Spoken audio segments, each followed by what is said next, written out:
Hi, hello. Sian, hindi naman to ang first time na nag-direct ka, pero anong feeling na tinatawag ka na talagang director? Direct Sian na ang tawag sa'yo. Oh, maraming salamat po. It feels great.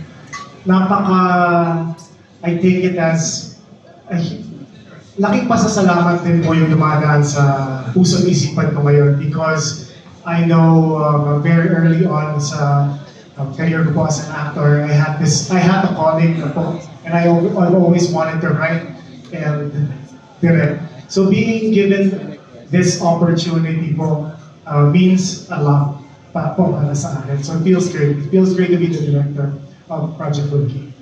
So, does this mean ba na tuloy-tuloy na talaga yung pag-direct mo? And ano yung mas fulfilling? Ang pagiging director, piloto, actor? Oh, mahirap po. Thank you. Thank you, Ms. Marie Chris. Napakahirap naman ang tanong. Mahirap po siyang i-compare at sabihin na one is better than the other. But what I would say is, I feel at home. I feel my heart is at its happiest every time I'm behind the camera. And imparting, katulad nga po nung sinasabi nila kanina, ng mga actors natin, alam mo, Jada and Dylan, and even si Marco na,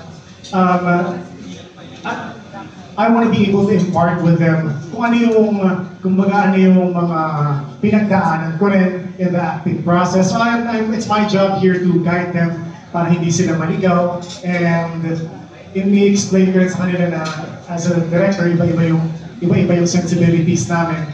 So iba-iba yung mga directors na makakasalubungan nila. So that's my promise to them. Aalagaan ko na mabuti yung character, and I will make sure po na each character will shine for this project.